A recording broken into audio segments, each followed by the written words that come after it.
Letos je bil že 10. razpis za najboljšo inovacijo Gorenjske. Kakšni so bili odzivi? No, odziv je bil letos nekoliko slabši kot lansko leto, pravzaprav kar precej slabši.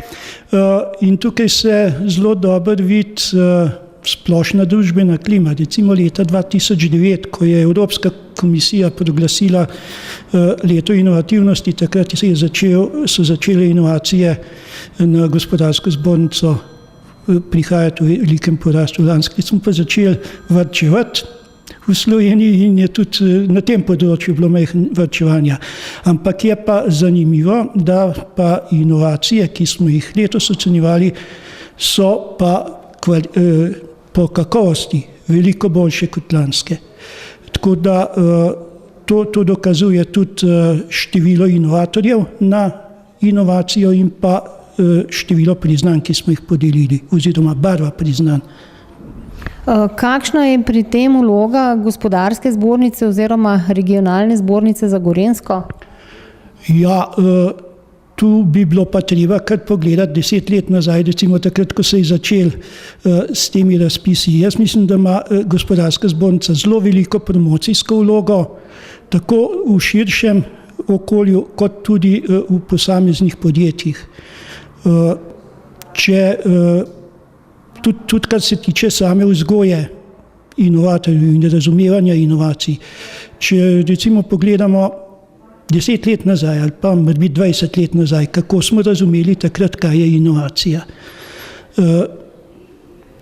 Takrat se je ravno pojavila definicija OECD za tehnološke inovacije in pri nas smo imeli velike težave prepričati tako gospodarstvenike kot same inovatorje, kaj je inovacija, da je to pravzaprav vsaka novost. Mi smo takrat še vedno mešali službene dolžnosti, pa govorili smo, da investicijski projekti, razvojni projekti, to niso inovacije, ampak je službena dolžnost.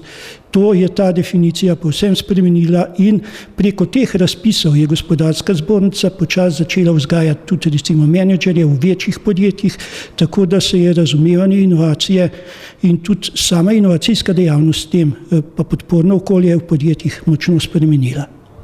Kakšno je bilo razmerje letos med tehnološkimi in netehnološkimi? To je pa nažalost še vedno rak rana, pa bom povedal zakaj.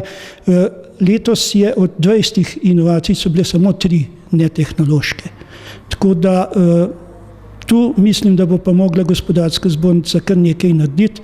Še rak rano tega sistema pravilnika vidim v tem, ker sta dva kriterija, gospodarski učinki in pa inventivnost v primerjavi z trajnostnim razvojem in pa z okoljskimi vplivi močno precenjena.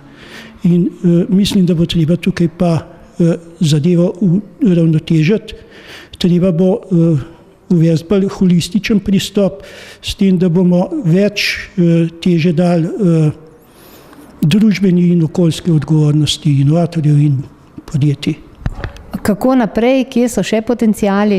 No, povedal sem zdaj že, da z spremembo pravilnika lahko močno vplivamo tudi na, bom rekel, družbene, na drugo sfero, ne samo na gospodarstvo, tako da sigurno bo treba več promocije narediti v, bom rekel, storitvenih dejavnostih, ki se že pojavljajo, bolj pa v splošnem sektorju, kjer pa dejansko ni bilo dosti inovacij. Mislim, da smo do zdaj na Gorenjskem imeli samo 2 zdravstvenih ustanov.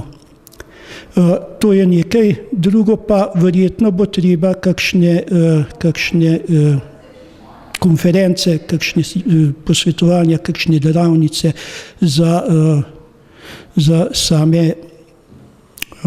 inovatorje in za vodstvo podjetij.